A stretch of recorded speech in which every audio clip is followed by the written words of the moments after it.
பிள்ளைகள் அனைவருக்கும் வணக்கம். நாங்கள் இன்றைக்கு தரம் 6 கணிதத்தில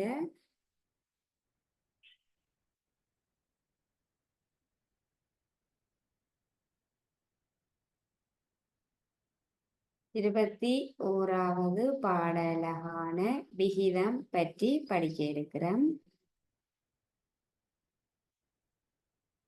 இந்த விகிதம் என்கிற பாடலகுல விகிதம் என்றா என்னன்னு படிப்போம். அதை தொடர்ந்து சமவெள விகிதங்கள், எளிய விகிதங்கள் போன்ற விஷயங்களை நாங்கள் பார்க்க இருக்கிறோம். முதலாவதாக விகிதம் அப்படி என்றா என்னன்னு படிப்போம். விகிதம் என்றா என்ன பாருங்கோ. ஒரு உதாரணத்தின் மூலம் நாங்கள் இந்த விகிதம் என்றா என்னன்னு தெரிஞ்சு கொள்ளலாம். இப்போ உதாரணமாக நாங்கள் வீட்டை ஒரு பலகாரம் ஒன்று செய்ய போறோம். ஒரு இனிப்பு பலகாரம் ஒன்று செய்ய போறோம். பலகாரம் செய்யறதுக்கு என்னென்ன பொருட்களை நாங்கள் பயன்படுத்துவோம், என்னென்ன பொருட்களை போட்டு பலகாரம் செய்வோம். அரிசி மாவு போடுவோம். பலகாரம் செய்யறதுக்காக அரிசி மாவு எடுத்துக்கொள்ளுவோம். அரிசி மாவு. அடுத்ததாக சீனி சேர்ப்போம் பலகாரம் செய்யறதுக்கு. அடுத்து என்ன செய்வோம், பலகாரம் என்றா பொரிச்செடுக்கிறதுக்கு எண்ணெய் தேவைப்படும் எங்களுக்கு. அரிசி மாவு, சீனி, எண்ணெய் பிரதானமாக ஒரு பலகாரம், ஒரு இனிப்பு பலகாரம் ஒன்று செய்யறதுக்கு தேவையான பொருட்கள். இது தவிர்ந்த கொஞ்சம் சின்ன சில பொருட்களையும் குறைந்த அளவில் நாங்கள் போட்டு பலகாரம் செய்வோம், ஒரு இனிப்பு பலகாரத்தை செய்வோம். அரிசி மாவு, சீனி, எண்ணெய் பிரதானமாக இருக்கிற இந்த 3 பொருட்களையும் நாங்கள் எடுத்துக்கொள்றோம். அப்போ ஒரு பலகாரம் செய்யறதுக்காக என்ன செய்வோம், அரிசி மாவை நாங்கள் சும்மா எடுத்து போடுவோமா, அளக்காமல் அரிசி மாவு அளந்து எடுத்து போடுவோம். அப்படித்தானே. 1 கிலோ அரிசி மாவண்டா அதன் அரைவாசியாவது சீனி இருக்கிற மாதிரி தான் நாங்கள் கலந்து அரிசி பலகாரம் செய்வோம். அப்ப ஒரு பலகாரம் செய்யறதுக்காக அரிசி மா, சீனி, எண்ணெய் ஆகியவற்றை ஒரு அளவுகள்ல நாங்கள் எடுக்கிறோம். எப்படி என்றால் அரிசி மா 2 கிலோவும் 2 கிலோகிராமும், சீனி 1 கிலோகிராமும், எண்ணெய் ஒரு 500 மில்லி லிட்டரையும் எடுப்போம். பலகாரம் செய்யறதுக்காக ஒரு அளவில நாங்கள் பொருட்களை எடுப்போம். கண்டிப்பாக அளவில்லாம எடுத்து செய்ய மாட்டோம். 2 கிலோ அரிசி மாவு, 1 கிலோ சீனி, 500 மில்லி லிட்டர் எண்ணெய், தேங்காய்.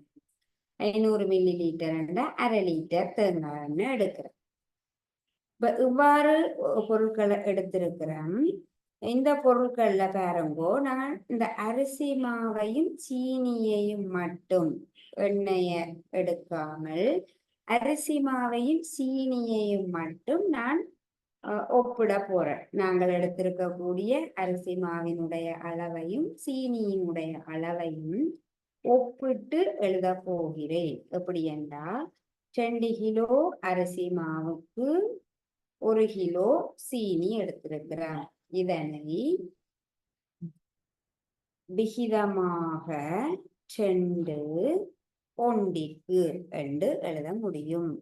விகிதமாக 2 ஒன்றிற்கு. 2 கிலோ அரிசி மாவுக்கு 1 கிலோ சீனி எடுத்திருக்கிறோம். ஏன் நாங்கள் இந்த மில்லி லிட்டர், ஏன் நாங்கள் இந்த எண்ணெயை இதோட ஒப்பிடவில்லை என்றால் இந்த எண்ணெயானது வேற ஒரு அலகினால எடுக்கப்பட்டிருக்குது. அரிசி மா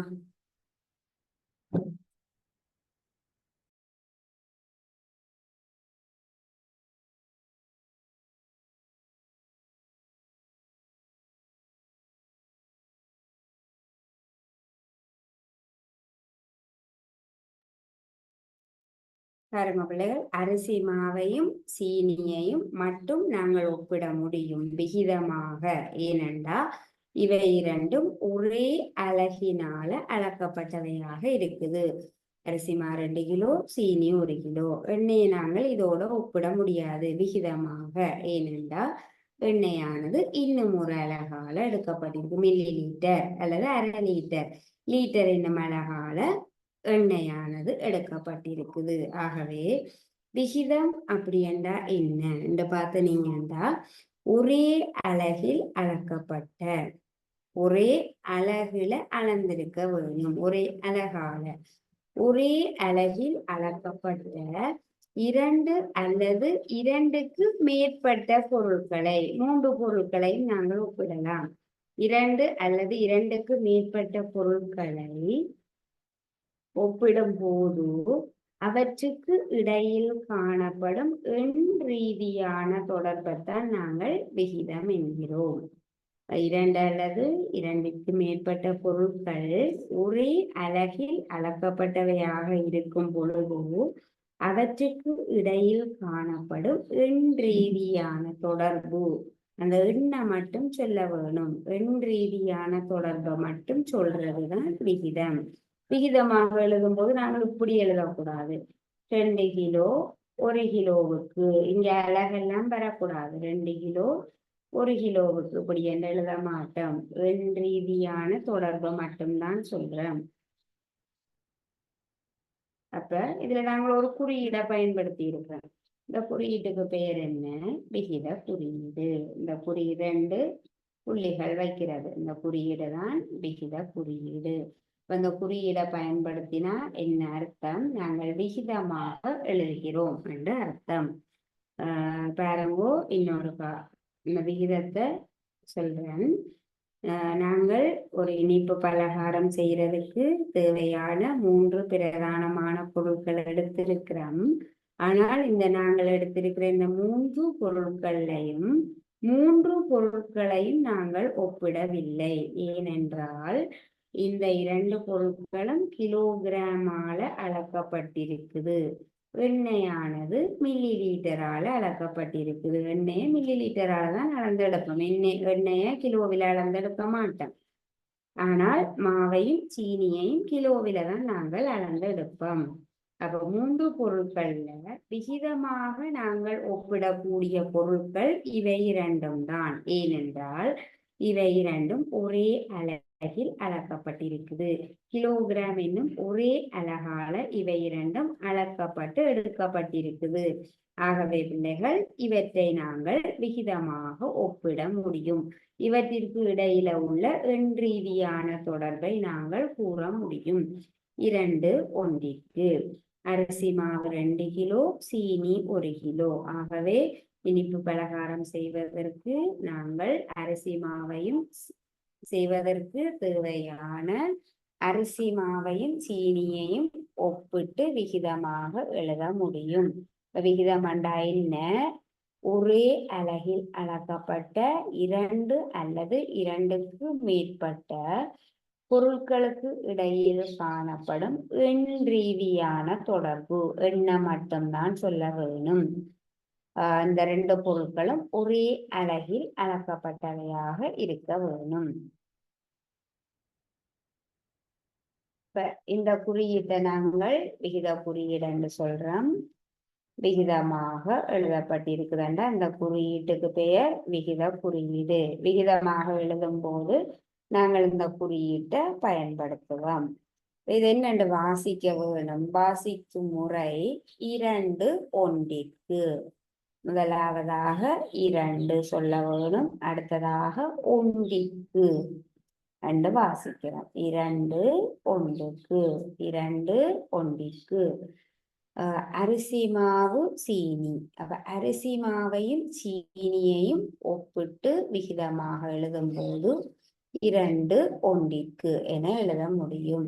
ஒரு இனிப்பு பலகாரம் செய்வதற்கு தேவையான அரிசி மாவு 2 கிலோவையும் சீனி 1 கிலோவையும் ஒப்பிட்டு விகிதமாக 2 ஒன்றுக்கு சொல்ல எழுத முடியும்.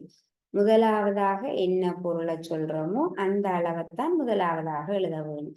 அரிசி மாவையும் சீனியையும் ஒப்பிடும் போது 2 ஒன்றுக்கு சொல்ல வேணும். ஏன்னா அரிசி மாவை முதலாவது சொல்றோம் 2 கிலோ, சீனியை 2ஆவதாக சொல்லுறோம் 1 கிலோ.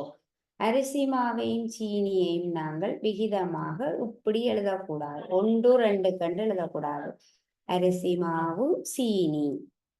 இனிப்பு பலகாரம் செய்வதற்கு தேவையான அரிசி மா 2 கிலோவையும் சீனி 1 கிலோவையும் விகிதமாக 1:2 என எழுத முடியாது. அரிசி மாவை முதல்ல சொல்லுறேன். ஆகவே முதலாவதாக 2 சொல்ல வேணும். அரிசி மாவும் சீனியும். இரண்டாவதாக சீனியை சொல்ல வேணும். முதலாவதாக சீனியையும் இரண்டாவதாக அரிசி மாவையும் எழுதக்கூடாது. எதை முன்னுக்கு சொல்லுறோமோ அதன் பங்குதான் முன்னுக்கு வர வேணும். அப்ப விகிதம் அப்படி என்றா என்னென்று பார்த்திருக்கிறோம். இனி இந்த விகிதமாக எழுதக்கூடிய உதாரணங்களை நாங்கள் சொல்லுவோம். விகிதமாக எழுதக்கூடியவற்றுக்கான உதாரணங்கள் பாருங்கோ. கவிதாவிடம்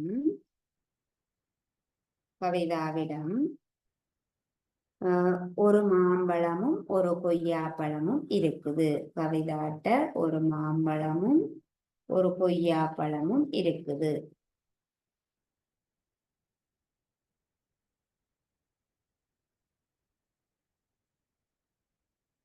கவிதாவிடம் இருக்கக்கூடிய மாம்பழத்தினுடைய திணிவு 1 கிலோகிராம் ஆகும். கவிதா 1 கிலோ மாம்பழம் வச்சிருக்கிறார். கொய்யாப்பழம் 1/2 கிலோ கொய்யாப்பழம் வச்சிருக்கிறார். கவிதா 1 கிலோ மாம்பழமும் 1/2 கிலோ கொய்யாப்பழமும் வச்சிருக்கிறார். பாருங்க, கவிதாவிடம் இருக்கிற மாம்பழத்தினதும் கொய்யாப்பழத்தினதும் மாம்பழத்தையும் கொய்யாப்பழத்தையும் விகிதமாக நாங்கள் என்னென்று எழுதலாம்? 1/2 இப்படி எழுதலாம்.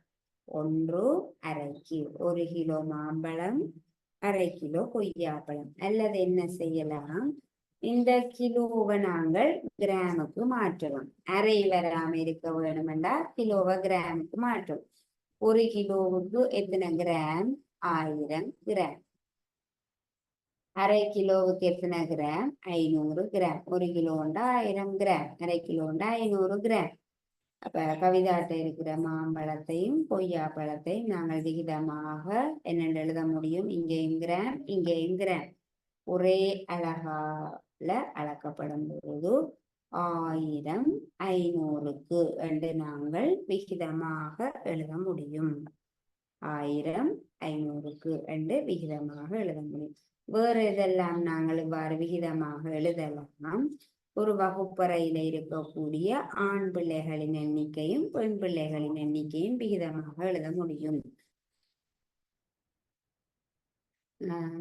முதலாவதாக திணிவைத்தான் நாங்கள் பார்த்த நாங்கள் திணிவு மாதிரி எண்ணிக்கையும் நாங்கள் விகிதமாக எழுத முடியும். ஒரு வகுப்பறையில இருக்கக்கூடிய ஆண் மாணவர்களின் எண்ணிக்கை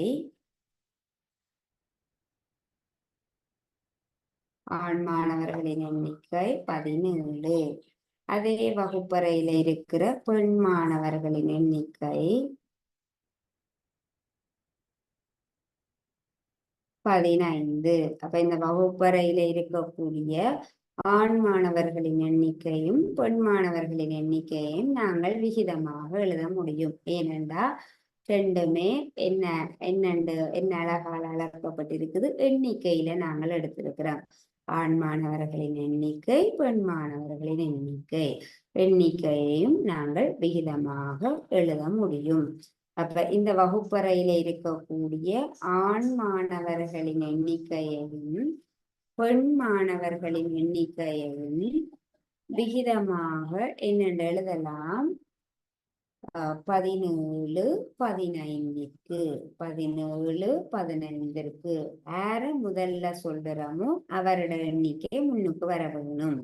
ஆண் மாணவர்களின் எண்ணிக்கையையும் பெண் மாணவர்களின் எண்ணிக்கையையும் விகிதமாக என்னென்று எழுதலாம்? முதலாவது ஆண் மாணவர்களை சொல்லுறோம். ஆகவே 17. அடுத்ததாக பெண் மாணவர்களை சொல்லுறோம். 15. 17 15க்கு என நாங்கள் விகிதமாக எழுத முடியும். அப்ப விகிதமாக எழுதுறோம் என்கிறத நாங்கள் எதை வச்சு கண்டுபிடிக்க முடியும்? இந்த விகித குறியீட்டை வச்சு நாங்கள் கண்டுபிடிக்க முடியும். விகிதமாக எழுத வேணுமென்றால் நாங்கள் விகித குறியீட்டை பயன்படுத்தி இருப்போம். 2 புள்ளிகள் 2 டாட் வைக்கப்பட்டிருக்கும். ஒரே நீராக வார மாதிரி 2 புள்ளிகள் வைக்கப்பட்டிருக்கும். இதுதான் விகித குறியீடு ஆகும். விகிதமாக எழுத வேண்டும் என்றால் நாங்கள் கண்டிப்பாக விகித குறியீட்டை பயன்படுத்த வேணும். அடுத்ததாக இதே போல நாங்கள் எண்ணிக்கை விகிதமாக எழுதலாம். ஒரு தள உருவினுடைய நீளம் அகலத்தை விகிதமாக எழுதலாம். அடுத்தது ஒரு எண்ணிக்கை அந்த உயரத்தை எழுதலாம். 2 மாணவர்களின் உயரத்தை விகிதமாக எழுத முடியும். இப்ப சுரேஷ் குமார் ஆகிய 2 மாணவர்களினது உயரத்தையும் நாங்கள் விகிதமாக எழுத முடியும். சுரேஷ் என்கிற மாணவனுடைய உயரம் 138 சென்டிமீட்டர் ஆகும். குமார் என்கிற மாணவனினுடைய உயரம் 126 சென்டிமீட்டர் ஆகும். அப்ப இவர்கள் இருவரினுடைய உயரத்தையும் நாங்கள் விகிதமாக எழுத முடியும். ஏனென்றா இரண்டுமே உயரம் என்றா சென்டிமீட்டர்ல அளந்திருப்போம் அல்லது மீட்டர்ல அளந்திருப்போம். 138 சென்டிமீட்டர் உயரமானவர். சுரேஷின் உயரம் 138 சென்டிமீட்டர், குமாரின் உயரம் 126 சென்டிமீட்டர். அப்ப இவர்கள் இருவரினதும் உயரத்தை நாங்கள் விகிதமாக எழுதி ஒப்பிட முடியும். சுரேஷ் குமார் ஆகியோரின் உயரத்தை விகிதமாக என்ன எழுதலாம்? 138 126க்கு விகித குறியீட்டை பயன்படுத்தி 138 126க்கு என்று எழுத முடியும். இதை வாசிக்கும் முறை 138 126க்கு 138 126க்கு ஆகும். ஆகவே பிள்ளைகள் விகிதம் என்றா என்ன, விகித குறியீடு, விகிதமாக எவ்வாறு எழுதுவது, நாங்கள் எழுதின விகிதத்தை எவ்வாறு வாசிக்கிறது என்பது தொடர்பாக படிச்சிருக்கிறோம். இனி நாங்கள் இது தொடர்பான கேள்விகளை செய்வோம்.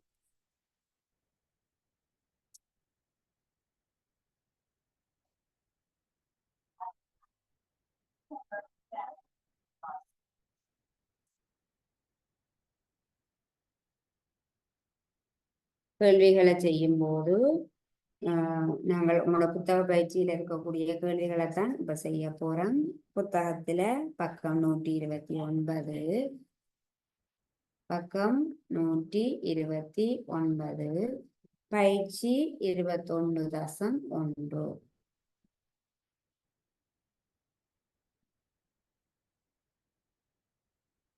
இதுல இருக்கக்கூடிய இந்த முதலாவது வினாவை நாங்கள் பார்க்க போறோம். பாருங்கோ, முதலாவது வினாவில என்ன இருக்குது? கீழே தரப்பட்டுள்ள கூற்றுக்களில் விகிதமாக எழுதக்கூடியவற்றை தெரிவு செய்க. அதாவது ஒரு 5 கூற்றுக்கள் தரப்பட்டிருக்குது. அவற்றில விகிதமாக எழுதக்கூடிய கூற்றுக்களை நாங்கள் தெரிவு செய்ய போகிறோம். விகிதமாக எழுதக்கூடிய கூற்றுக்களில் கணியங்களின் அலகுகள் என்பவற்றையும் குறிப்பிடுக. கணியம் என்றா என்ன, கணியங்களின் அலகுகளையும் குறிக்க சொல்லி கேட்டிருக்குது. பாருங்கோ, முதலாவதாக கணியம் அப்படி என்றா என்னன்னா, நாங்கள் என்ன உயரத்தை எடையை எடுக்கிறோம்டா திணிவு தான் அங்க கணியமாக பயன்படுத்தப்பட்டிருக்கும். எண்ணிக்கை எடுக்கிறோம்டா எண்ணிக்கை தான் கணியமாகும். அந்த 2 அல்லது 2க்கு மேற்பட்ட பொருட்களை ஒரே அலகுல நாங்கள் அளக்கும் போது, அரிசி மாவும் சீனியும் மண்டா அங்க கணியம் என்னவாக இருக்கும்? திணிவு. அங்க நிறைய அளந்த திணிவை நாங்கள் அளந்திருக்கிறோம். அந்த கணியங்களின் அழகு அப்படி என்றால் திணிவானது என்ன அழகால அளக்கப்பட்டிருக்கிறது என்று எழுத வேண்டும். முதலாவது கேள்வி, கீழே தரப்பட்டுள்ள கூற்றுக்களில் விகிதமாக எழுதக்கூடியவற்றை தெரிவு செய்க. முதலாவது கூற்று பாருங்கோ, பால் தேனீ தயாரிப்பதற்காக பால்மா 3 தேக்கரண்டிக்கு 2 தேக்கரண்டி சீனி இட வேணும். முதலாவது வினாவில முதலாவது கேள்வியை பார்க்கிறோம். பால் தேனி தயாரிப்பதற்காக ஒரு பால் டீ தயாரிப்பதற்காக பால்மா 3 தேக்கரண்டிக்கு பால்மா 3 தேக்கரண்டிக்கு 2 தேக்கரண்டி சீனி இட வேண்டும். சீனி 2 தேக்கரண்டி இட வேண்டும். பால்மா 3 தேக்கரண்டி சீனி 2 தேக்கரண்டி.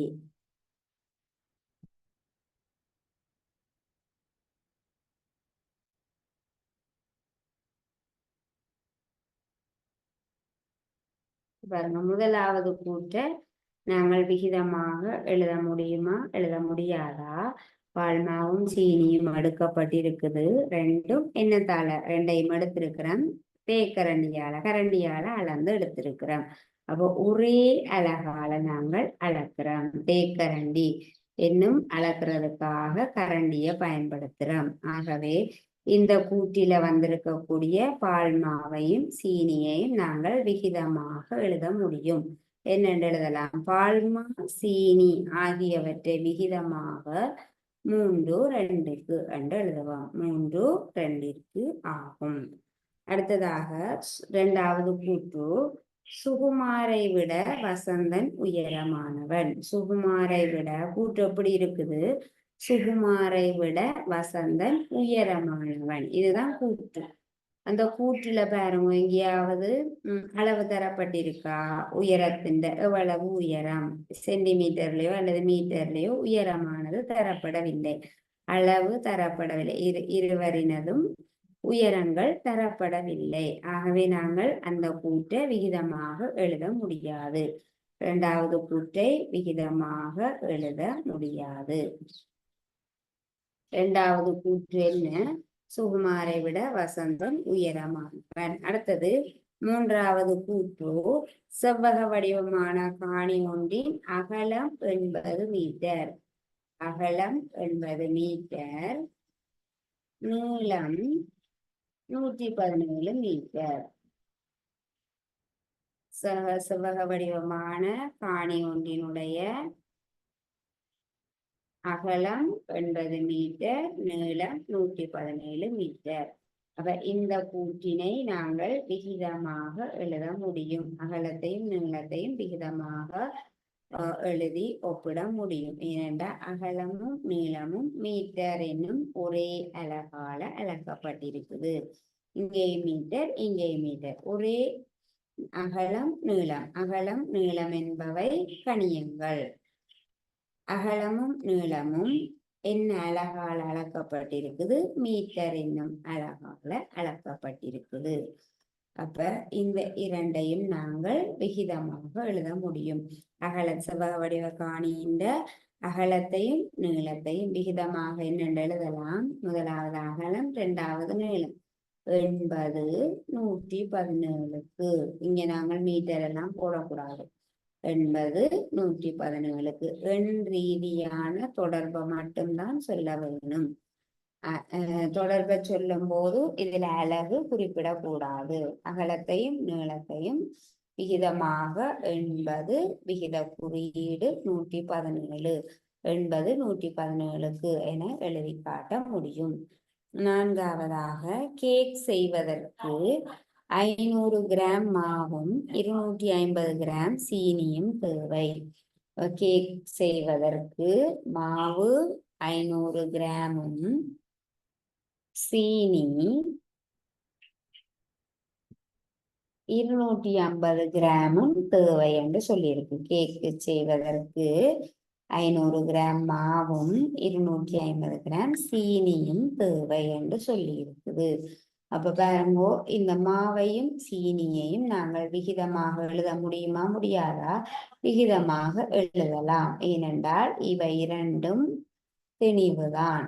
இவை இரண்டும் ஒரே அலகால அளக்கப்பட்டிருக்குது. பாருங்கோ, இங்கேயும் கிராம், இங்கேயும் கிராம், ஒரே அலகில் அளக்கப்பட்ட பொருட்களைத்தான் நாங்கள் விகிதமாக எழுத முடியும். அப்ப மாவு சீனி ஆகியவற்றை விகிதமாக என்னென்று எழுதலாம்? 500 விகித குறியீடு 250.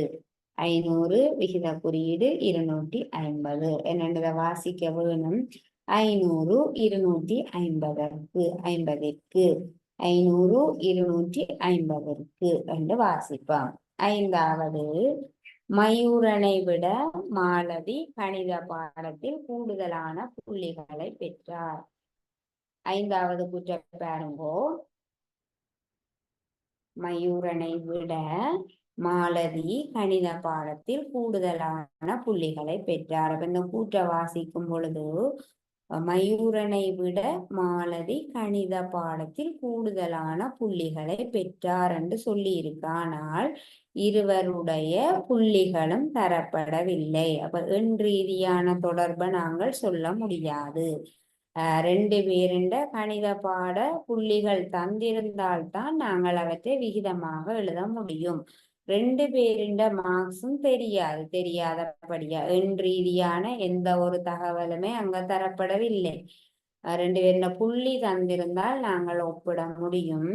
ஆனால் மயூரனை விட மாலதி கணித பாடத்தில் கூடுதலான புள்ளிகளை பெற்றார் என்று மட்டும் தந்திருக்குது. புள்ளிகள் எதுவும் தரப்படவில்லை. ஆகவே நாங்கள் இந்த கூற்றினை விகிதமாக எழுத முடியாது.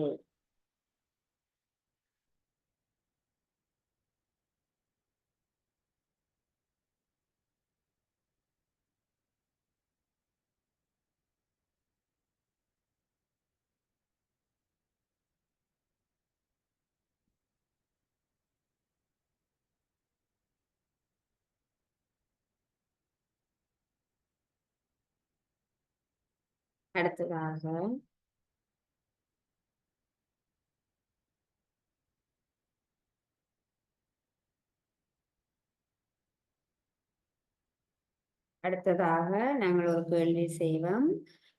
விகிதமானது குறியீட்டினால் காட்டப்படும் போது அவற்றை வாசிக்கும் முறைய எழுதுகிறது. பாருங்கோ, கேள்வி என்னென்றா வாசிக்கும் முறையை எழுதுக. விகித குறியீட்டினால் தரப்பட்டவற்றை விகிதமாக எழுதப்பட்டவற்றை வாசிக்கும் முறைய எழுதப்போம்.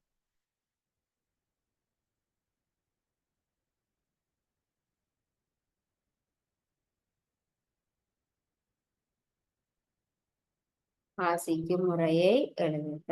முதலாவதாக 2 விகித குறியீடு 3 அண்டு இருக்குது. அப்படி வாசிப்போம். நாங்கள் வாசிக்கும் முறையை எழுதி காட்ட போறோம்.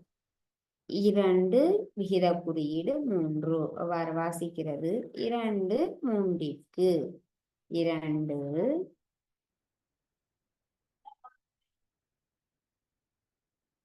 2 3ற்கு 2 3ற்கு என்று நாங்கள் வாசிக்க முடியும்.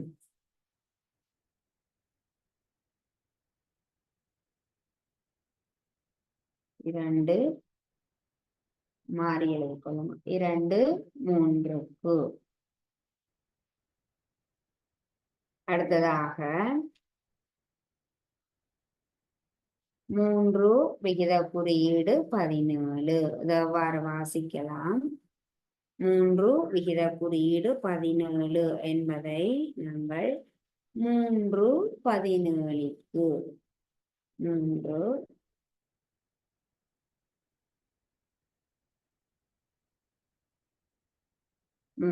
17க்கு வந்து வாசிக்கலாம். வாசிக்கும் போது இப்படித்தான் சொல்லுவோம். 3 17க்கு. அப்ப விகிதமாக தரப்பட்டவற்றை வாசிக்கும் முறையை இவ்வாறு எழுதலாம். அதே போல வாசிக்கும் முறை தரப்படும் போது அவற்றை விகிதமாக நாங்கள் இப்படி எழுதுவோம். 3 17க்கு என்பதனை விகிதமாக எழுதுக. இந்த 3 17 அப்படி சொற்களால விவரித்து தந்திருக்கும். 3 17க்கு என்பதனை விகிதமாக எழுதுக. இப்படி தந்திருந்தால் விகிதமாக இப்படி எழுத வேணும். விகிதமாக எழுதப்பட்டிருந்தால் வாசிக்கும் முறையை இவ்வாறு எழுத வேணும். வாசிக்கிற முறையை அப்படியே எழுத போறோம். என்னென்ன வாசிப்போம். 3 17க்கு அதை எழுதுறோம். 3 17க்கு என்று எழுதியிருக்கிறார். அடுத்ததாக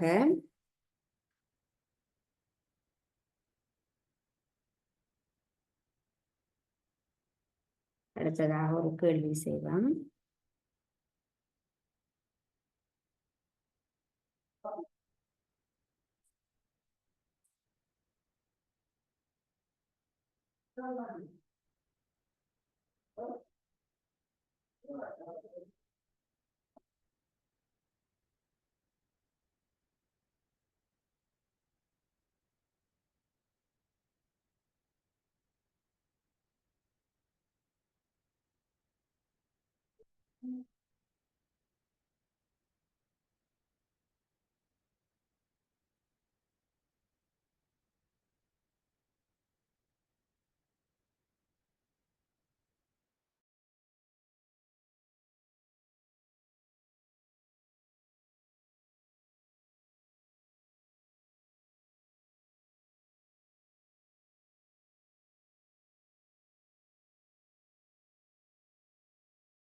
பிள்ளைகள் அடுத்ததா பாருங்கோ. இப்ப தெளிவுல நாங்கள் ஒரு கேள்வி பார்ப்போம். அமுதா கடைக்கு சென்று 2 கிலோ அரிசியும் 500 கிராம் பருப்பும் வாங்கினாள். கேள்வி எழுதாம கேள்விய சொல்லுறேன் பாருங்க.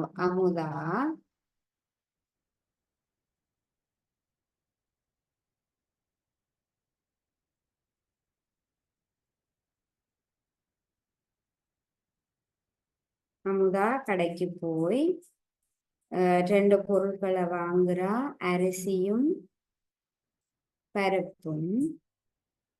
அமுதா வாங்கி இருக்கக்கூடிய அரிசியினுடைய திணிவு 2 கிலோ. அமுதா வாங்கி இருக்கிற பருப்பின் திணிவு 500 கிராம். அமுதா கடைக்கு போய் 2 கிலோ அரிசியும் 500 கிராம் பருப்பும் வாங்கி இருக்கிறார். அமுதா வாங்கின அரிசியினுடையதும் பருப்பினுடையதும் திணிவுகளுக்கு இடையிலான விகிதத்தை எழுதுக. அமுதா வாங்கியிருக்கிற அரிசி பருப்பு ஆகியவற்றின் திணிவுகளுக்கு இடையிலான விகிதம். அப்ப அமுதா வாங்கியிருக்கிற அரிசியின் திணிவையும் பருப்பினுடைய திணிவையும் நாங்கள் விகிதமாக எழுதுவோம். விகிதமாக என்னென்று எழுதலாம். அரிசி 2 கிலோ வாங்கி இருக்கிறா, பருப்பு 500 கிராம் வாங்கியிருக்கிறா. அப்ப விகிதமாக எழுதும் போது நாங்கள் ஒரு விஷயத்தை கவனிக்க வேணும். என்னண்டா, வாங்கின இந்த 2 பொருட்களும் ஒரே அலகால அளக்கப்பட்டிருக்கிறா. பாருங்க, அரிசி 2 கிலோ, சீனி 500 கிராம். அரிசி 2 கிலோ, சீனி 1/2 கிலோ. அப்ப அளக்கப்பட்ட அலகுகள் வேறு வேறையா இருக்குது. இங்க கிலோ, இங்க கிராம். அல்லது அதற்கு நாங்கள் என்ன செய்யலாம், இரண்டையும் ஒரே அலகுக்கு மாற்றின பிறகு நாங்கள் விகிதமாக எழுத முடியும். இந்த அமுதா வாங்கின இந்த 2 பொருட்களையும் விகிதமாக எழுதும் போது எங்களுக்கு ஒரு சிக்கல் ஒன்று ஏற்படுது. என்னென்றா, 2 பொருட்களும் ஒரே அலகால அளக்கப்படவில்லை. அரிசியானது கிலோவினாலும் சீனியானது கிராமினாலும் அளக்கப்பட்டிருக்குது. ஆகவே நாங்கள் என்ன செய்ய வேணும், ரெண்டையும் ஒரே அலகுக்கு மாற்றுவோம். அரிசியையும் கிலோவுக்கு மாற்றுவோம், சீனியையும் கிலோவுக்கு மாற்றலாம். அல்லது அரிசியையும் சீனியையும் நாங்கள் கிராமுக்கு மாற்றுவோம். கிலோவுக்கு மாற்றுறதை விட 2யும் கிராமுக்கு மாற்றுவது ஈஸியாக இருக்கும். பார்த்தனீங்கண்டா பருப்பு கிராமில் தான் இருக்குது, அரிசியை மட்டும் கிராமுக்கு மாற்றுவோம். அப்போ 2 கிலோண்டா எத்தனை கிராம்? 2 கிலோவை மட்டும் கிராமுக்கு மாற்றுவோம். 2000 கிராம். 1 kilo 1000 gram, 2 கிலோண்டா 2000 gram. இப்ப இதுவும் கிராம், இதுவும் கிராம் என்று வந்துட்டு. இனி இப்ப 2 பொருட்களும் ஒரே அலகால அளக்கப்பட்டிருக்குது. ஒரே அளக்கப்பட்ட அலகானது ஒரே அலகாக மாறிட்டு. இதுவும் கிராம், அரிசியும் கிராம், பருப்பும் கிராமில் தான் தந்திருக்காகவே இனி நாங்கள் விகிதமாக எழுத முடியும். அரிசி பருப்பு ஆகியவற்றின் திணிவுகளை விகிதமாக என்னென்று எழுதலாம். அரிசி 2000 கிராம், சீனி 500 கிராம். விகிதமாக 2000 500க்கு என்று நாங்கள் எழுத முடியும். அரிசி 2000 கிராம், சீனி 500 கிராம். 2000 500க்கு என விகிதமாக எழுத முடியும். அப்ப நாங்கள் இந்த விகிதமாக எழுதும் போது ஒரு விஷயத்தை கவனிக்க வேணும். விகிதமாக எழுதக்கூடிய 2 பொருட்களினுடைய கணியங்களும் இப்ப திணிவும் 2 அரிசியினுடையதும் பருப்பினுடையதும் திணிவும் ஒரே அலகுல தரப்பட்டு இருக்குதா என்று பார்க்க வேணும். அப்படி தரப்படாமல் இருந்தால் நாங்கள் ஒரே அலகுக்கு மாற்றின பிறகு அவற்றை விகிதமாக எழுத முடியும். ஆகவே பிள்ளைகள், இன்றைக்கு விகிதம் தொடர்பாக நாங்கள் விகிதம் அண்டா என்ன, இந்த விகிதத்தை எவ்வாறு எழுதுகிறது, அதோட விகிதத்தை எழுதும் போது அது எவ்வாறு வாசிக்கிறது என்பது தொடர்பாக படிச்சு நாங்கள் இதோட நாங்கள் இந்திய வகுப்பை நிறைவு செய்து கொள்ளுவோம். மீண்டும் அடுத்த வகுப்புல சந்திப்போம். தேங்க்யூ பிள்ளைகள்.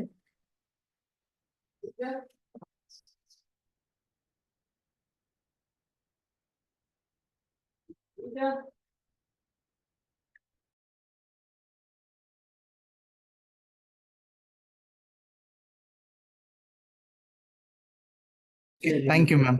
Thank you sir.